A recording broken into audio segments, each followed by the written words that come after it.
Hello friends, आज की इस वीडियो में हम लोग मेन फंक्शन पे ही बात करने वाले हैं। तो आज का हम लोगों का क्वेश्चन है कि क्या होगा अगर हम अपने प्रोग्राम के अंदर मेन फंक्शन ही ना लिखें। तो सबसे पहले तो हम लोग समझते हैं कि हमारे सोर्स कोड से एप्लीकेशन तक का क्या ट्रांसफॉर्म होता है हमारे कोड का। आप लोगों को पता होगा कि हमारा जो सोर्स कोड होता है, सोर्स कोड वो जो भी प्रोग्रामर लिखता है या आप लिखते हैं या मैं लिखती हूँ, उसको हम लोग क्या बोलते हैं, सोर्स कोड, जिसमें ना कोई गलती भी हो सकती है, नहीं भी हो सकती, जो कि किस एक्सटेंशन में होता है, .c एक्सटेंशन में। एक्सटेंशन को कुछ ऐसे समझ सकते हैं, जब भी हम लोग अपनी कोई फाइल सेव करते हैं तो उसको किसी ना किसी एक्सटेंशन के साथ सेव करते हैं। जैसे अगर हमें कोई इमेज फाइल सेव करनी है तो उसको किस एक्सटेंशन के साथ सेव करते हैं, .jpg या .jpeg। अगर कोई HTML फाइल है तो उसको .html फाइल एक्सटेंशन से सेव करते हैं। तो हमारा जो सोर्स कोड होता है वो सबसे पहले प्री प्रोसेसर के पास जाता है। प्री प्रोसेसर क्या करता है, सारे कमेंट्स हमारे कोड सोर्स कोड से रिमूव करता है, सारी हेडर फाइल्स को इंक्लूड करता है, सारे प्री प्रोसेसर्स को एक्टिव करता है और उस सोर्स कोड को किस में कन्वर्ट करता है, एक्सपेंडेड फॉर्म में, जो कि किस एक्सटेंशन में होता है, .i एक्सटेंशन में होता है। अब हमारा एक्सपेंडेड कोड कहाँ जाता है, कंपाइलर के पास जाता है। याद रखें, कभी भी सोर्स कोड हमारा डायरेक्टली कंपाइलर के पास नहीं जाता है, हमारा एक्सपेंडेड कोड कंपाइलर के पास जाता है, जिसमें सारी हेडर फाइल्स भी इंक्लूड होती हैं, सारे कमेंट्स रिमूव हो चुके होते हैं।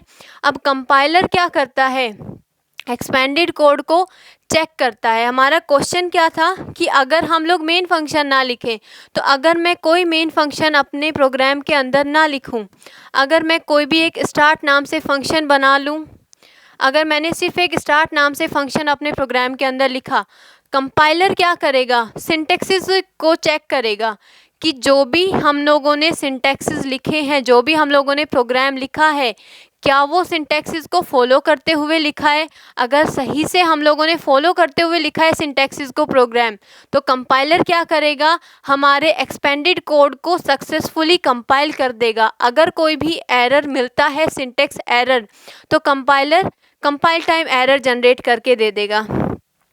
तो जब भी हमारा कोड कंपाइलर के पास जाएगा तो कंपाइलर उसको क्या देखेगा, एक फंक्शन के तरीके से देखेगा। कंपाइलर को नहीं पता होता कि मेन फंक्शन क्या होता है, कंपाइलर सिर्फ सिंटैक्स चेक करता है। अगर कंपाइलर को कोई भी सिंटैक्स एरर नहीं मिलता है तो सक्सेसफुली हमारे कोड को कंपाइल कर देगा और उसको किस में कन्वर्ट करेगा, असेंबली कोड के अंदर, जो कि किस एक्सटेंशन में होता है, .s एक्सटेंशन में होता है। अब असेंबली कोड हमारा किसके पास जाता है, असेंबलर के पास। असेंबलर क्या करता है, असेंबली कोड को ऑब्जेक्टिव कोड में कन्वर्ट करता है।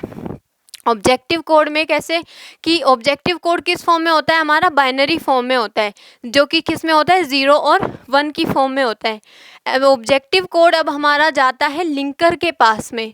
अब लिंकर क्या करता है, जो भी हमारी ऑब्जेक्टिव फाइल्स होती हैं, जो भी ओबीजे कोड होता है, सिर्फ एक ही ओबीजे फाइल नहीं होती है हमारे प्रोग्राम के अंदर, काफ़ी सारी होती हैं। जैसे कोई भी प्री डिफाइंड फंक्शन है, उन सब की भी अलग अलग ओबीजे फाइल्स होती हैं। उन सब को ढूंढ के लाएगा, एक जगह मर्ज करेगा और उनको मेन फंक्शन के साथ अटैच करेगा। अब लिंकर क्या करेगा, मेन फंक्शन को ढूंढेगा। अगर लिंकर को मेन फंक्शन नहीं मिलेगा, उस टाइम पे वो क्या करेगा, एरर जनरेट करेगा, एग्जिट स्टेटस 1, यानी कि अब लिंकर, अगर मेन फंक्शन नहीं मिलता है लिंकर को, तो लिंकर .exe फाइल जो है नहीं बनाएगा, एप्लीकेशन नहीं बनाएगा। यानी अगर लिंकर को मेन फंक्शन ही नहीं मिलेगा तो वो ऑब्जेक्टिव कोड को या किसी भी ऑब्जेक्टिव कोड्स को बाइंड करके, मर्ज करके एक मेन पॉइंट नहीं बना पाएगा, तो हमारी जो एप्लीकेशन है वो भी नहीं बनेगी। इन केस अगर हम लोगों ने लिखा होता मेन फंक्शन, उस केस में क्या करता लिंकर, हमारी .exe फाइल बनाता, एप्लीकेशन बनाता। .exe फाइल पे डबल क्लिक करने पे क्या होता, हमारा लोडर आता, जो कि ऑपरेटिंग सिस्टम का पार्ट होता है। लोडर उस डायरेक्टरी से जहाँ पे भी सेकेंडरी मेमोरी के अंदर हमारा सोर्स कोड रखा हुआ है, हमारी एप्लीकेशन है, वहाँ से उठा के उसको कहाँ लेके आता, प्राइमरी मेमोरी के अंदर यानी रैम के अंदर, और उसको सक्सेसफुली रन करता। अब सक्सेसफुली रन होने के बाद हमारा जो प्रोग्राम होता है, हम उसमें रिटर्न ज़ीरो करते हैं। प्रोग्राम के लास्ट में हम लोग क्या करते हैं, ज़ीरो रिटर्न करते हैं, जिसका क्या मतलब होता है कि ऑपरेटिंग सिस्टम को एक मैसेज मिलता है कि हमारी जो एप्लीकेशन है वो सक्सेसफुली रन हो चुकी है, फिनिश हो चुकी है। अब अगर ऑपरेटिंग सिस्टम को कोई फर्दर टास्क परफॉर्म करवाना है तो ऑपरेटिंग सिस्टम अब करवा सकता है। अब दूसरा अगर मैं क्वेश्चन बोलूँ कि इन केस अगर हम लोग मेन फंक्शन लिखते लेकिन रॉन्ग स्पेल करते, कि हम लोगों ने कैपिटल एम से अगर हम लोगों ने लिख दिया, अगर मैं कैपिटल एम से मेन फंक्शन लिख देती, उस केस में क्या होता, उस केस में भी सेम यही होता। कंपाइलर क्या चेक करता, सिर्फ फंक्शन का सिंटेक्स चेक करता।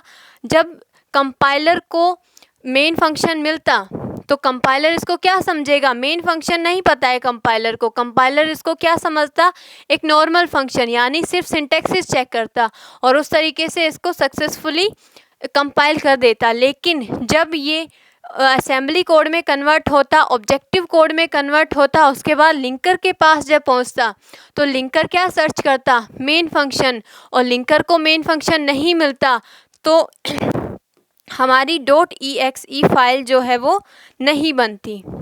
ओके, तो हमारी एप्लीकेशन नहीं बनती। अगर आप लोगों का कोई क्वेश्चन हो तो मुझे कमेंट बॉक्स में बता सकते हैं।